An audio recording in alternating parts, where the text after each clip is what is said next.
Madragoas da Amália,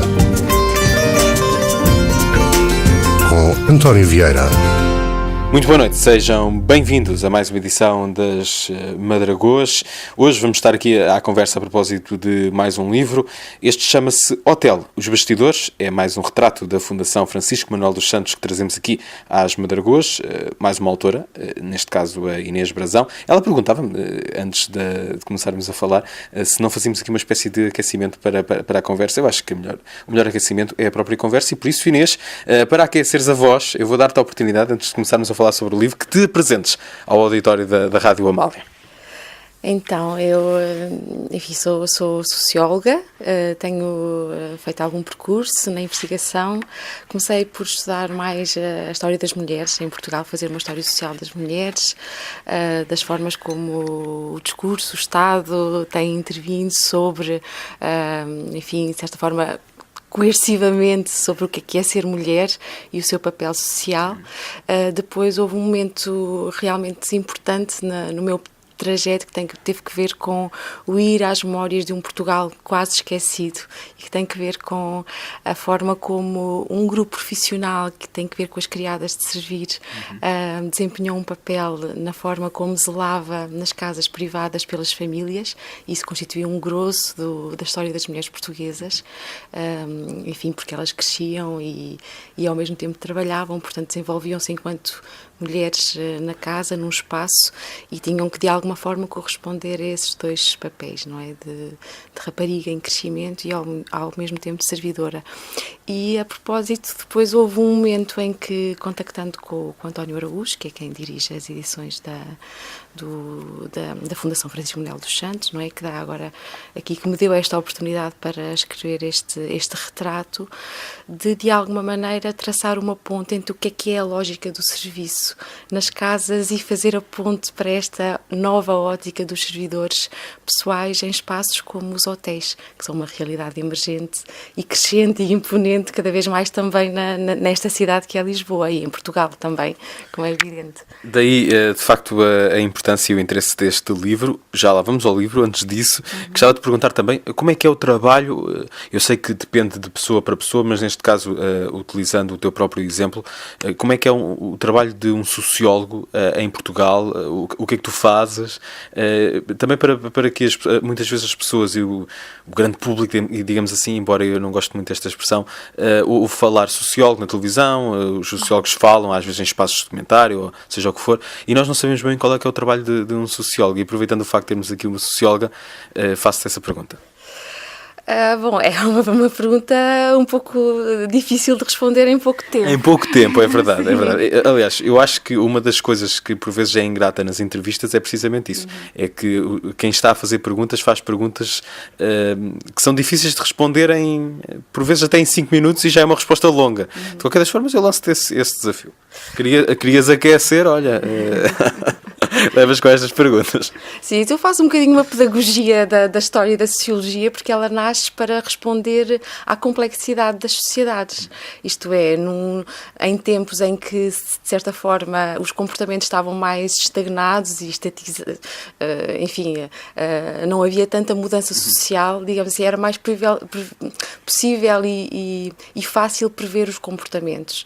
E quando há um afluxo repentino, fruto da industrialização para as cidades, de certa forma, aqueles espaços tornam-se muito difíceis de gerir e era necessidade de perceber como é que essa heterogeneidade social intervinha uma com a outra, portanto, fruto de várias proveniências das pessoas que chegavam às cidades e, portanto, como é que poderíamos organizar melhor o mundo social em que vivíamos, não só do ponto de vista da educação, como da saúde, como da relação com a cultura, como da relação com o Estado, como da relação com a nossa família. As famílias são hoje em dia realidades muito, metamórficas, isto é, os nossos papéis vão se alterando e é necessário de alguma forma diagnosticar essas alterações para melhor saber responder aos desafios e aos conflitos que emergem dessa permanente mudança. Portanto, nós somos um bocadinho, aproveitando aqui o título do livro, nós funcionamos um bocadinho como os bastidores da produção de um conhecimento que tem uma metodologia, não é? Que tem que ver com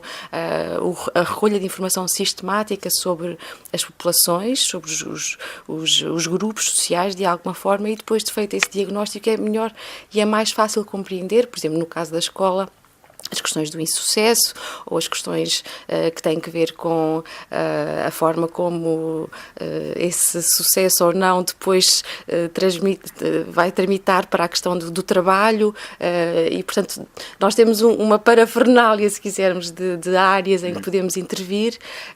No meu caso, agora estou mais dirigida para este fenómeno que é a questão do lazer e do turismo enquanto realidade que perturba um bocadinho o Portugal em que nos encontrávamos, porque cada vez mais o país é visitado e, portanto, há aqui uma mobilidade crescente e nós termos de saber responder a essas pessoas que afluem e que não sabíamos exatamente como responder e, portanto, estas infraestruturas que são criadas são uma resposta a esses desafios. E já que me encaminhaste para o título, Hotel, os bastidores, o título dá a ideia de que estamos a falar de uma realidade que não está aos olhos de todos. Que realidade é esta? Que bastidores são estes de que falas aqui neste livro? Estes bastidores são, no fundo, de certa forma, trabalhar uma realidade subterrânea que permite que haja uma fluidez na forma como os hotéis se apresentam e que prestam um serviço que pretende ser de satisfação e de bem-estar ao cliente.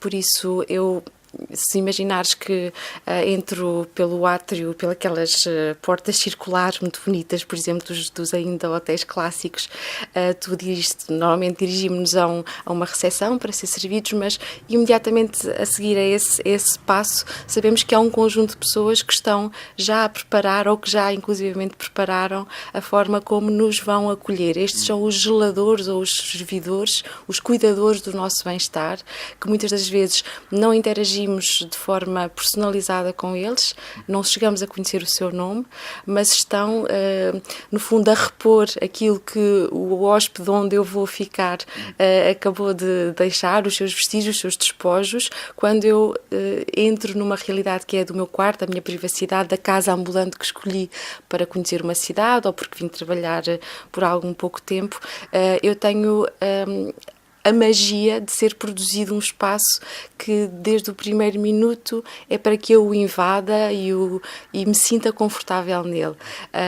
Por isso, provavelmente houve aqui uma ligação entre 3, 4, 5, 6 pessoas que permitiram que a limpeza, que os sabonetes, que a forma como as cortinas estão dispostas, a luz solar que incide sobre o quarto, aquilo que me vai ser dito através do televisor, das informações e dos serviços que o hotel me presta, houve um conjunto de mecanismos invisíveis e de pessoas, sobretudo, que zelaram, lá está, para que eu me sentisse bem, sem imprimir uma espécie de corte ou de ferida na relação que é a minha com uma casa que de facto me é estranha, mas que tanto quanto possível vão querer que eu agarre como minha e que ponha os chinelos e pôs o cascol e acenda a luz do candeeiro, tal como um quarto que, enfim, que se me oferece quando posso ter de forma permanente, não é? E por isso é de facto um tributo que eu quis fazer, que me convidaram para fazer àqueles que são os chamados trabalhadores anónimos. Nós chamamos-lhe anónimos porque nós conhecemos as figuras da grande gestão hoteleira, conhecemos as pessoas que estão à frente das regiões de turismo e que têm desempenhado um papel muito interessante do ponto de vista até do marketing do país.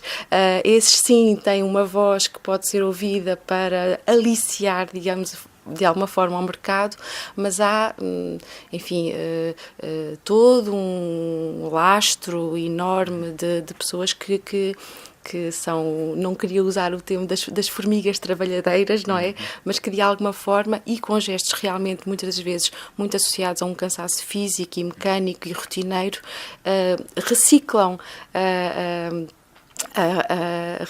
esse espaço de forma a que ele se torne um espaço agradável e bonito para estar. E é esse trabalho invisível que a Inês, neste livro, torna visível de alguma maneira. Otelo, os bastidores, é um retrato da Fundação Francisco Manuel dos Santos. Vamos também pontuar esta conversa e, como habitualmente, com fados. Vamos começar com Carlos do Carmo, não sei se te parece bem, Sim. E este belíssimo Pontas Soltas.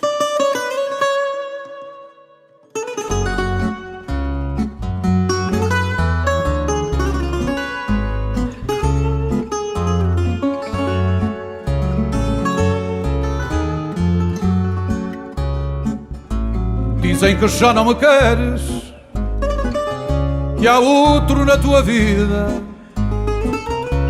e que é dele que tu gostas. São as línguas das mulheres que vinham lamber-me a ferida. Se me virasses as costas,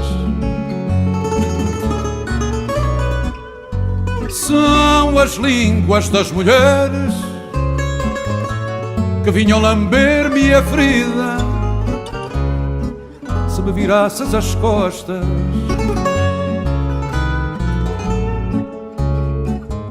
se eu não levo isso a peito, nem olho para a desdita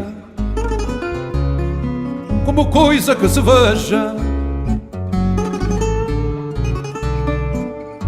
tens de perder o jeito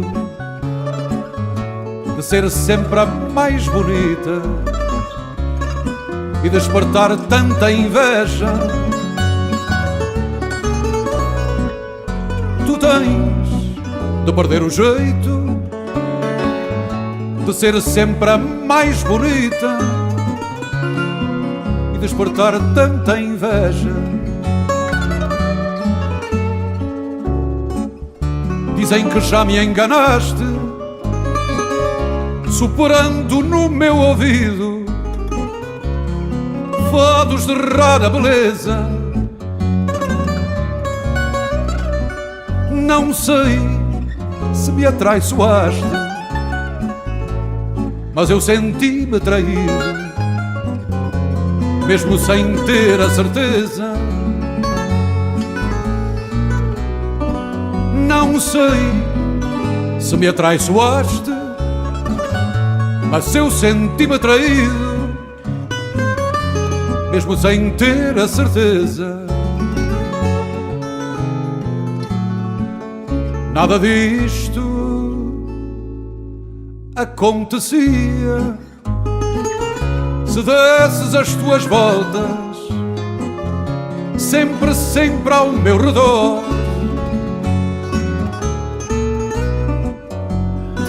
Tens de perder a mania de deixar as pontas soltas na história do nosso amor.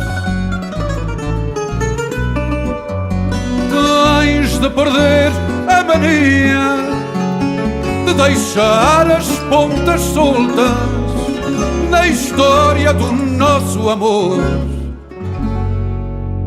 Foi assim, era costume, tu vinhas pedir-me lume ao balcão daquele bar, e eu disse que não primeiro, depois comprei o isqueiro e até voltei a fumar. As noites que nós passamos, quantos cigarros fumamos, tanto lume que eu te dei. Um dia acordei com frio, estava o cinzeiro vazio e nunca mais te encontrei.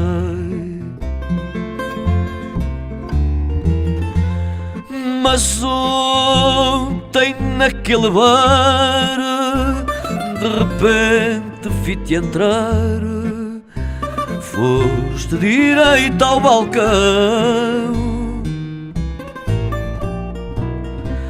como era o teu costume, vieste pedir-me lume, mas eu disse-te que não. Se quando te foste embora deitei o isqueiro fora, que lume te posso eu dar? Pede a outro que te ajude, para bem da minha saúde, eu já deixei de fumar.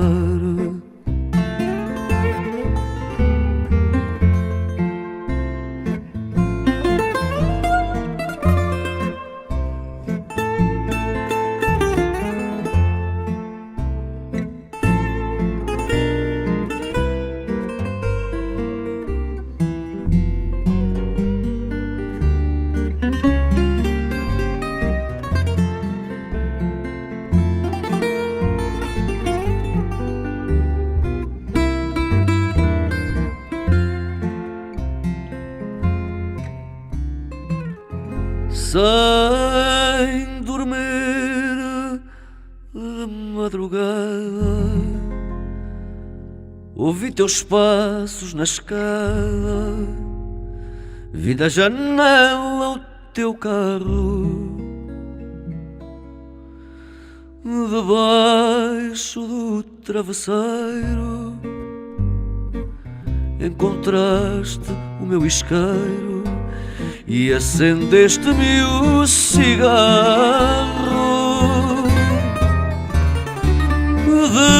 Debaixo do travesseiro encontraste o meu isqueiro e acendeste-me o cigarro. E depois de Pontas Soltas, Carlos do Carmo a cantar um poema incrível de Maria do Rosário Pedreira. Ouvimos aqui Camané com este lume. Duas vozes que a Inês aprecia, eu sei, eu gosto de agradar aos meus convidados e, portanto, eu no fundo também sou um cuidador neste programa, aproveitando aqui o tema do livro, Hotel Os Bastidores. Inês, já conseguiste de forma muito sucinta fazer aqui uma espécie de retrato geral daquilo que é este livro. Muitas vezes esta realidade das pessoas que cuidam, das pessoas que servem, é muito mais complexa do que podemos achar, no sentido em que o trabalho destas pessoas por vezes é mesmo muito meticuloso. Sim. Estamos a falar de várias ordens se quisermos, de trabalho. Vou começar por dar alguns exemplos para tornar um pouco mais concreta esta complexidade.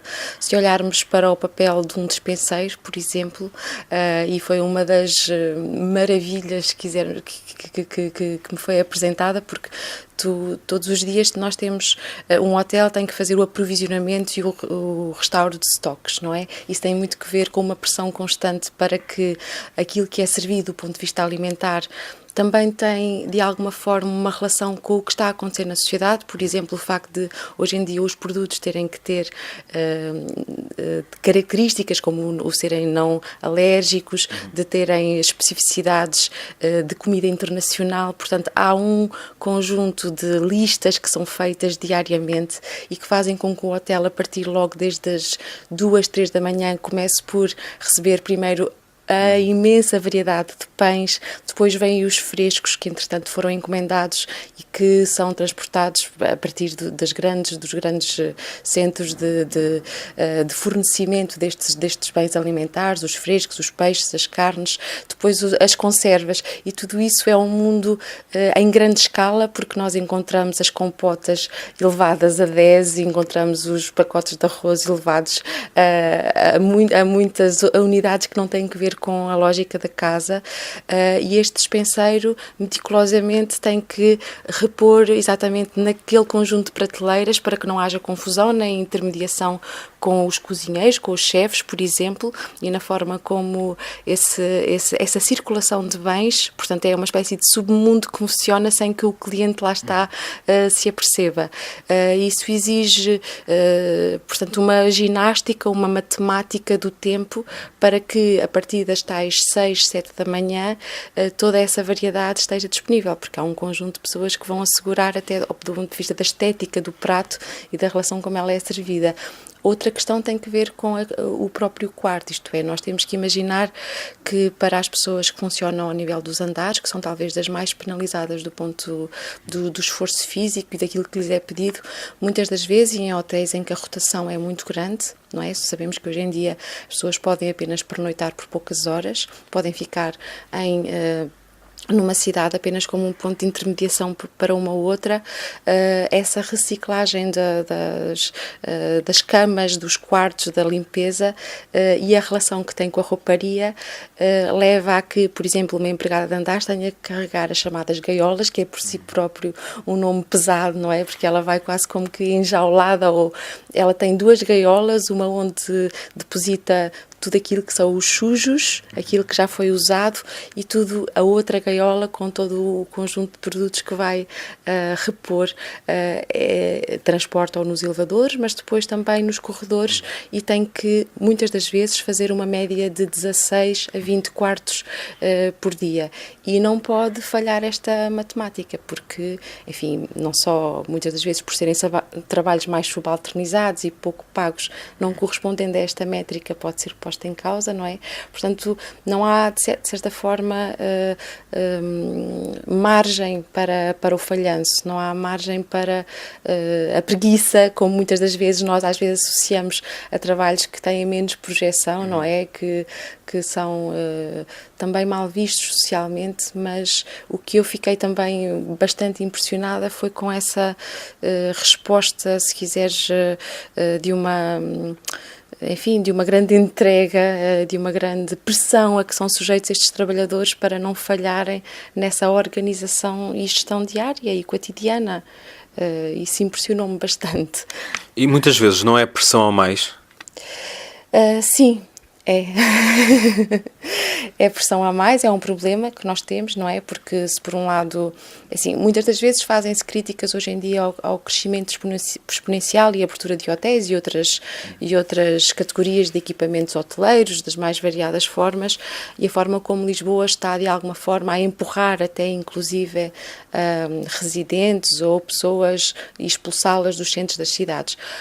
O lado positivo ou menos negativo disto é que Portugal era menos visitado, isto é, o facto de Lisboa ser mais conhecida é um sinal de que está mais aberto ao mundo, isto é, há mais pessoas que querem experimentar a cidade e por isso leva a uma pressão e a um desenvolvimento destas casas ambulantes, isto é, nós temos que abrigar as pessoas que querem vir conhecer. É uma população flutuante que aqui está, que tende a crescer, mas por isso há uma resposta das unidades hoteleiras em crescimento.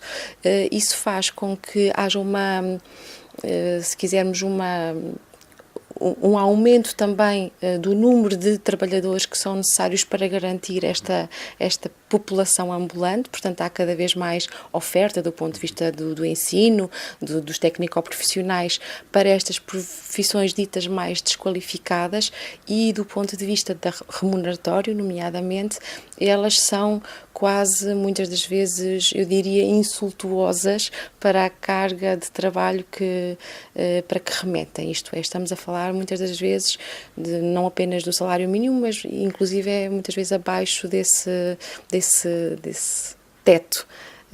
E como, digamos assim, ainda estamos num momento em que a oferta é muito grande, significa que os trabalhadores ou fazem ou são rapidamente substituídos por outros. Há uma questão aqui também que tem que ver com o facto de, para estes trabalhos, normalmente vão populações muitas das vezes ou que são imigrantes, isto é, que têm poucos recursos do ponto de vista escolar, etc., para se candidatarem a outro tipo de empregos, e na hierarquia dos trabalhos hoteleiros é verdade que há também uma questão de género, isto é, muitas das vezes para os trabalhos mais pesados ainda se encontra que as mulheres são mais requeridas do que os homens. Estou a falar não só dos andares, como das rouparias, como do trabalho sujo de cozinha, e aí estamos a ver como o hotel repercute, de certa forma, desigualdades sociais também da sociedade em geral. Problemas que também são mostrados neste livro, o Hotel, os Bastidores, um retrato escrito pela Inês Brazão, é com ela que conversamos hoje nas Madragoas. Depois de termos ouvido Camané e Carlos do Carmo individualmente, vamos ouvir agora as duas vozes juntas num único tema, aliás, em dois temas. Primeiro, Por Morrer uma Andorinha, Camané e Carlos do Carmo, e depois Lucinda Camareira, do último trabalho do Camané, também em dueto com o Carlos do Carmo.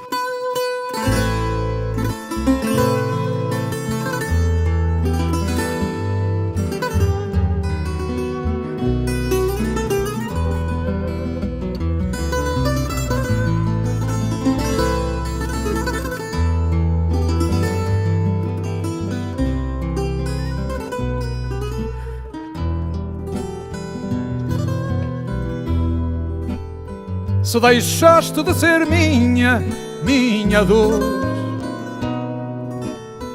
não deixei de ser quem era e tudo é novo. Por morrer uma andorinha sem amor, não acaba a primavera, diz o povo. Por morrer uma andorinha sem amor, não acaba a primavera, diz o povo.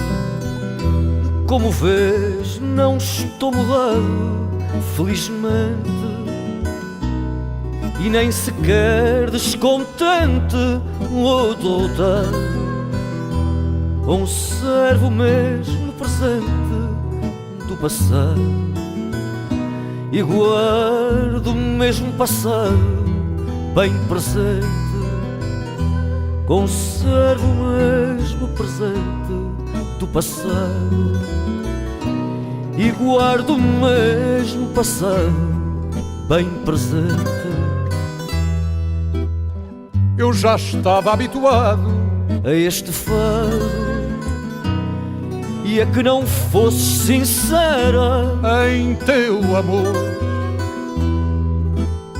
Por isso eu não fico à espera do sabor de uma ilusão que eu não tinha e nem renovo. Se deixaste de ser minha dor, não deixei de ser quem era e tudo é novo. Vivo a vida como dantes a cantar, não tenho menos nem mais do que já tinha, e os dias passam iguais para não voltar aos dias que vão distante de seres minha. E os dias passam iguais para não voltar aos dias que vão distante de seres minha. Horas, minutos, instantes desta vida seguem a ordem austera com rigor.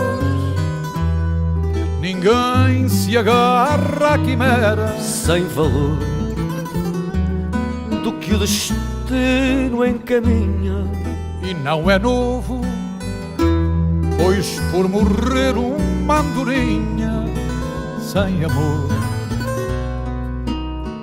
não acaba a primavera, diz o povo.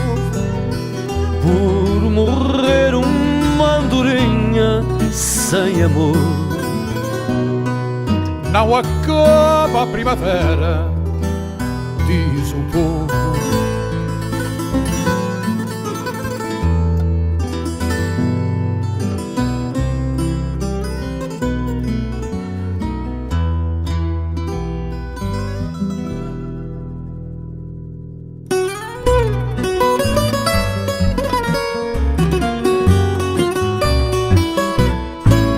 Lucinda, camareira, era a moça mais ladina. A Lucinda, camareira, era a moça mais ladina, mais formosa, mais brejeira do café da Marcelina. Mais formosa, mais brejeira do café da Marcelina. De maneira graciosa, sobre um lindo penteado. De maneira graciosa, sobre um lindo penteado, trazia sempre uma rosa, cor de rosa avermelhado. Trazia sempre uma rosa, cor de rosa avermelhado. Eu vivia enfeitiçado por aquela feiticeira que airosamente ligeira servia de mesa em mesa. Tinha feições de princesa, a Lucinda camareira. Tinha feições de princesa, a Lucinda camareira. Primando pela brancura o seu avental de folhos, primando pela brancura o seu avental de folhos, realçava-lhe a negrura encantadora dos olhos. Realçava-lhe a negrura encantadora dos olhos. Nem desgostos nem abrolhos sofrera desde menina, apesar de libertina, orgulhosa e perturbante. No velho café cantante era a moça mais ladina. No velho café cantante era a moça mais ladina. Os marialvas em tipóias vinham da baixa num salto.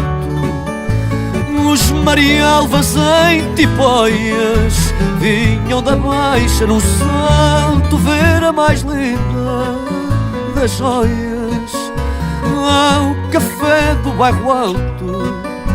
Ver a mais linda das joias ao café do bairro alto.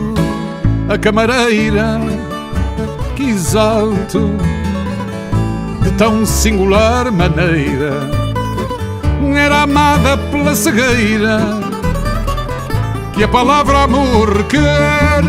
Para mim era a mulher mais formosa e mais brejeira. Para mim era a mulher mais formosa e mais brejeira. Numa noite de fim de ano em que certo cantador, numa noite de fim de ano em que certo cantador cantava ao som do piano cantigas feitas de amor.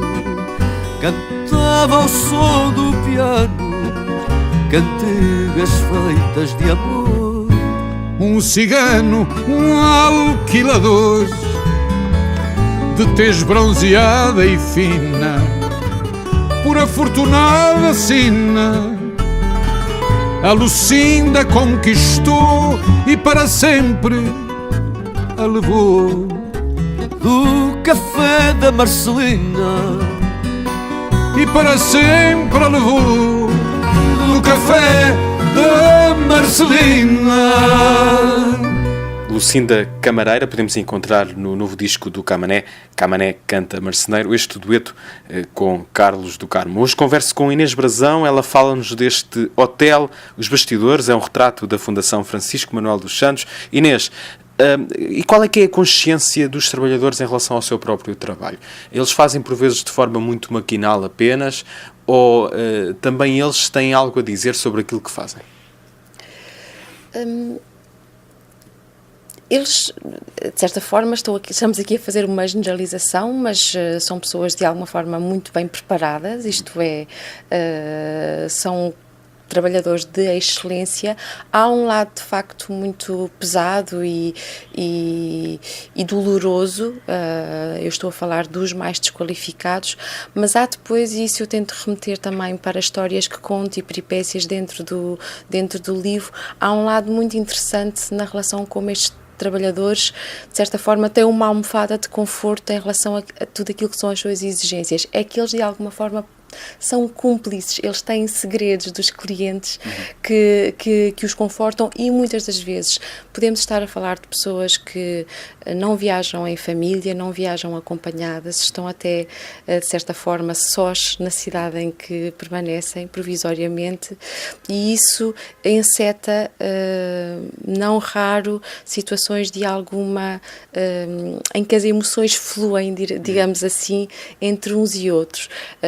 Nem sempre, mas a verdade é que o trunfo destes trabalhadores é que eles acedem a uma intimidade e de alguma forma convivem com pessoas que falam muitas línguas, que vêm de culturas muito diferentes. Isso transporta para estes trabalhadores com quem falei a ideia de que estão ao mesmo tempo a viver num mundo que é um mundo multicultural, que jamais poderiam viver noutro tipo de trabalho, também ele rotineiro, mas ainda assim serve de algum conforto para, isto é, terem acesso a essas mundividências, terem os segredos que não podem contar, evidentemente, por sigilo profissional, mas que enriquecem a sua própria experiência, acaba por ser um contraponto, digamos assim, das suas histórias.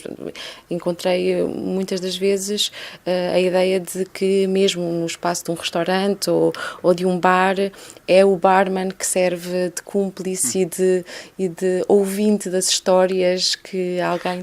Não é apenas um clichê, existe mesmo na realidade no caso esse barman que ouve as histórias.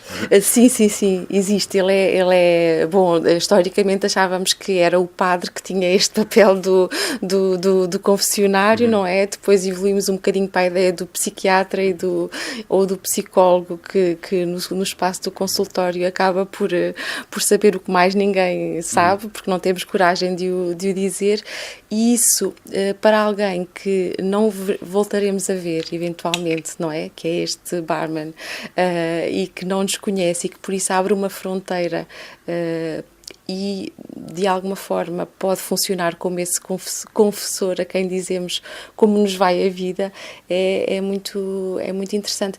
Também é interessante notar que, e este é outro aspecto que eu gostaria de falar sobre o livro, eu notei muito que este tipo de profissões, este tipo de ocupações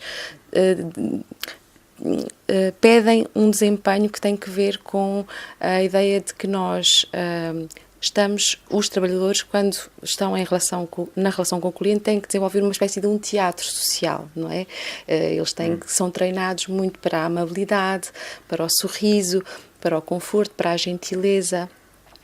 E isso não pode falhar do ponto de vista da expressão facial, do cuidado com que andam, da forma como abordam, da linguagem que dizem. Esse teatro garante, de certa forma, que não haja conflitos, não é? Porque no hotel a única coisa que nós não queremos é que esses conflitos ou essas feridas se abram, mas quando a noite cai ou quando as pessoas de alguma maneira, até pelo facto de estarem a beber um copo num bar e portanto há uma espécie de maior descontração que vão ganhando pelo cansaço acumulado, etc., há um momento em que a parede da relação de representação entre dois papéis, ou seja, trabalhador e cliente, se demove aos poucos, cai essa barreira, e é nesse encontro, se quisermos, da relação, que muitas das vezes se pode dizer que se gera uma qualquer intimidade entre duas pessoas que não voltarão a contactar-se. Isso é, de certa forma, interessante. Essas memórias que guardam estes trabalhadores, ou também histórias que têm muitas das vezes com acederem aos lados menos positivos ou menos interessantes dos clientes, não é? Isso aí já dói mais, não é? Ou, de alguma forma, alguém que tem uma aparência até de distinção social, com status, com, de certa forma, no seu vestuário aparenta essa importância do cargo que representa, etc. E há aqui um aspecto quase que de vingança ou de acesso a uma humanidade escondida que, por exemplo, as pessoas quando entram no quarto e que veem que esta pessoa de alguma forma não corresponde, até é cruel na forma como deixou o quarto completamente desorganizado, sujo, mutilado, partido, etc. E isso funciona para estes trabalhadores como um acesso a um lado que, para aquela pessoa, no verniz em que, não é, no verniz do seu dia não é desmascarado, ela ou ele aqui o desmascarou e, portanto, tem de alguma forma uma verdade mais próxima, não é? De que todos somos muito mais iguais do que achamos quando nos apresentamos publicamente uns perante os outros e não temos tempo para abrir a cortina e para ver o que é que está por trás daquilo. Foi um aspecto também muito interessante das relações e das histórias que me foram contadas, porque há de facto muita crueldade e muito desapego e quase, como é que eu ia dizer, desrespeito pelo trabalho de quem afinal é contratado para zelar por estas pessoas que aqui ficam hospedadas, não é? Inês Brazão foi convidada esta noite das Madragoas. Acho que demos aqui muitas pistas para este livro que se chama Os Bastidores, Hotel Os Bastidores, assim aqui é da Fundação Francisco Manuel dos Santos. São histórias muito interessantes para ficar a conhecer uma realidade que não conhecemos bem e que também nos diz algo sobre uma sociedade que está a mudar. Inês, muito obrigado. E despedimos-nos com a voz da Carminho, também sei que gostas, portanto está aprovado. Sim. Vamos ficar com a Carminho e esta história linda. Carminho cantar uma letra de Carlos Paião e deixamos esta sugestão, repito, Hotel Os Bastidores. Inês Brazão é a autora, um retrato da Fundação Francisco Manuel dos Santos.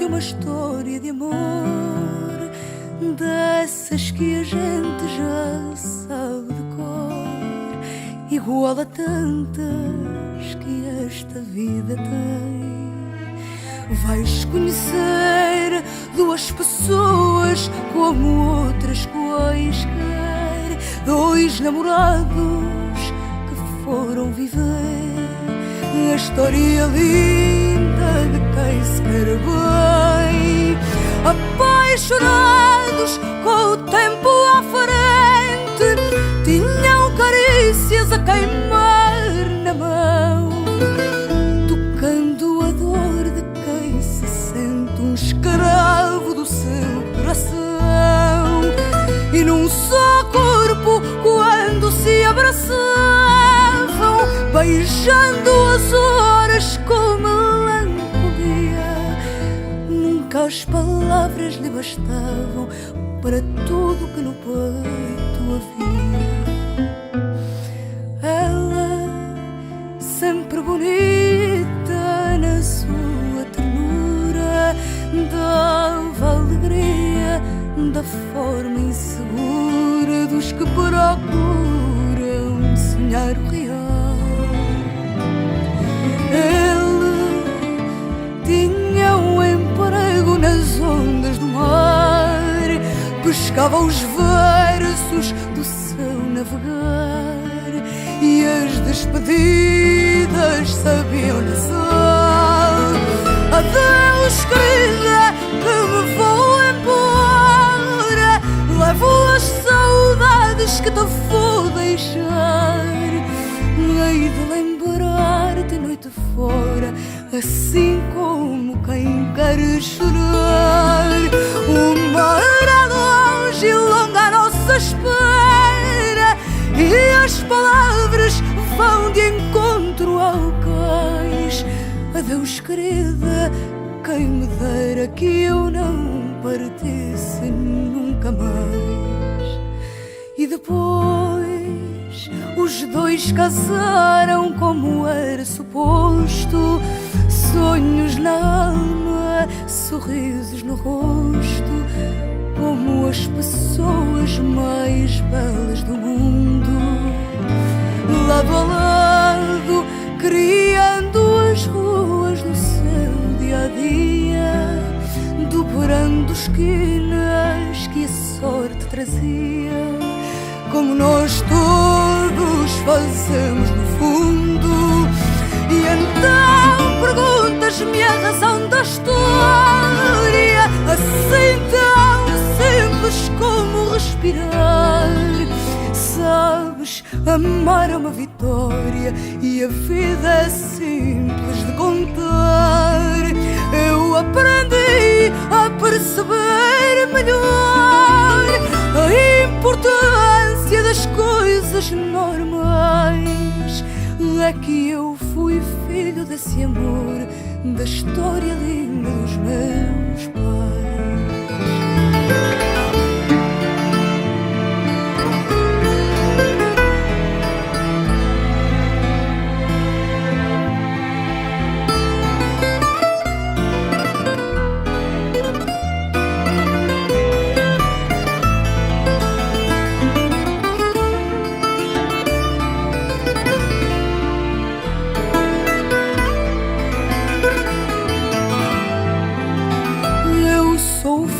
Desse amor, palavras já não digo.